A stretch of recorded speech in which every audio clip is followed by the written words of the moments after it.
ഏവർക്കും ദുഃഖറാന തിരുനാളിൻ്റെ ആശംസകളും പ്രാർത്ഥനകളും നേരുന്നു. വീട് സന്ദർശനത്തിനായിട്ട് ഒരു വീട്ടിലേക്ക് പോയതാണ്.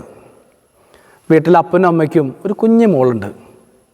ഞാൻ വെറുതെ തമാശയ്ക്ക് ആ മകളോട് ചോദിച്ചു, നിൻ്റെ പാവക്കുട്ടിയെ അച്ഛന് തരൂ? അവൾ പറഞ്ഞു, ഇല്ലില്ല, അത് അച്ഛന് തരില്ല, ഇതെൻ്റെ പാവക്കുട്ടിയാണ്. എന്നാൽ ഞാൻ അപ്പച്ചനെ ചൂണ്ടിക്കാണിച്ചിട്ട് ചോദിച്ചു, എന്നാൽ ഞാൻ അപ്പച്ചനെ കൊണ്ടുപോട്ടെ തിരിച്ച് പള്ളിയിൽ പോകുമ്പോൾ? ഇല്ലില്ല, അതെൻ്റെ അപ്പച്ചനാണ്. അങ്ങനെ ഓരോന്ന് ചോദിക്കുമ്പോഴും അവൾ പറയും, ഇത് എൻ്റെ അപ്പച്ചനാണ്, ഇതെൻ്റെ പാവക്കുട്ടിയാണ്, ഇതെൻ്റെ സൈക്കിളാണ്, ഒക്കെ അവളുടെയാണ്. അവസാനം ഞാൻ കുരിശുരൂപം എടുത്തിട്ട് കാണിച്ച് ചോദിച്ചു, മോളെ ഇതാരാ? അപ്പോൾ അവൾ പറഞ്ഞു, ഇത് ഈശോ. ഇതാരാ ഒന്നും കൂടി ചോദിച്ചു. അപ്പോൾ അവൾ പറഞ്ഞു, ഇത് ഈശോന്നേ.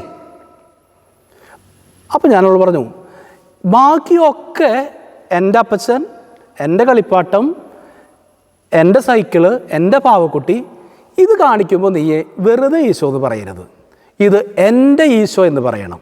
പ്രിയപ്പെട്ടവരെ, ദുഃഖറാന തിരുനാളിൽ വിശുദ്ധ തോമാസ് ലീഹായിൽ നിന്ന് നമ്മൾ പഠിക്കേണ്ട പാഠവും അത് തന്നെയാണെന്ന് എനിക്ക് തോന്നുന്നത്. എൻ്റെ കർത്താവേ, എൻ്റെ ദൈവമേ എന്ന് പറയാൻ മാത്രം, എൻ്റേത് എന്ന് യേശുവിനെ കുറിച്ച് പറയാൻ മാത്രം തോമാസ് ലീഹായുടെ വിശ്വാസം ആഴപ്പെട്ടിട്ടുണ്ടായിരുന്നു പോയ 3 വർഷത്തിനിടയിൽ. അതുകൊണ്ടാണ് അവനോടുകൂടെ പോയി മരിക്കാൻ വരെ തോമാസ് ലീഹ തയ്യാറായത്.